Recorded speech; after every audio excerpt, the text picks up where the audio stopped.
తనకు ముగ్గురు పిల్లలు ఉన్నారు కదా, ఆ ముగ్గురు పిల్లలు ఎవరెవరి పిల్లలు తన క్లారిటీ ఇవ్వమని చెప్పండి. డిఎన్ఏ టెస్టులు కూడా చేయమని చెప్పండి.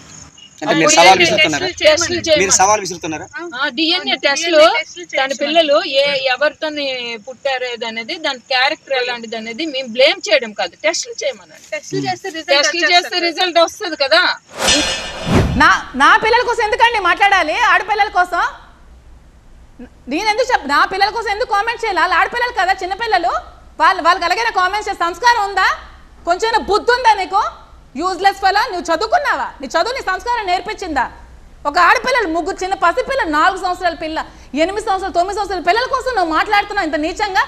నువ్వు నోమోన్ తీసుకొని రా, నేను తీసుకొస్తాను. సవాల్కి ప్రతి సవాల్ చెప్పండి. వాణి సవాల్కి మాధురి ప్రతి సవాల్. వాణి ఇద్దరు పిల్లలు డిఎన్ఏ టెస్ట్ చేసి రిపోర్ట్స్ పట్టుకొని రమ్మానండి, నేను అప్పుడు టెస్ట్ చేసి పట్టుకుని వస్తాను.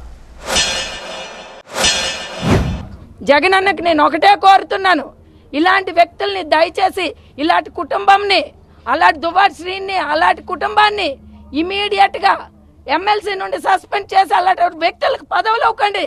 నేను భార్యగా చెప్తున్నాను. నేను పార్టీ ఖచ్చితంగా దీని మీద ఆలోచించాలి.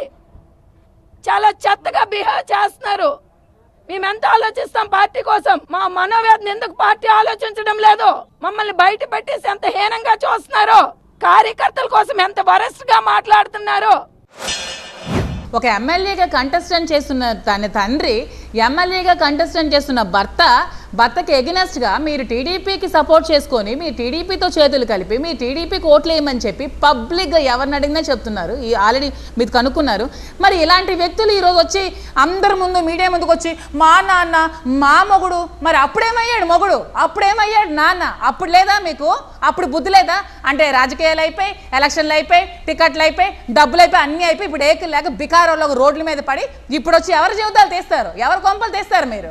Useless fellows. అప్పుడు ఏం చేస్తారు మీరు పార్టీకి? జగనన్న అప్పుడు జగనన్న ఏమయ్యాడు? అప్పుడేం జగనన్నకి సపోర్ట్ చేయలేదు? జగనన్నకి ఎందుకు యాంటీగా పనిచేస్తావు? నువ్వు పనిచేస్తున్నావు అసలు ఇంతవరకు ఈ లేడీకి అసలు పార్టీలోనే ఉంచకూడదు. ఇంత పబ్లిక్గా మేము టీడీపీకి సపోర్ట్ చేస్తాం, ఇంత పబ్లిక్గా మేము టీడీపీకి ఓట్లు వేసామని చెప్పిన ఏమని ఎలాగ ఉంచుతావు జగనన్న? నేను కూడా అడుగుతున్నాను.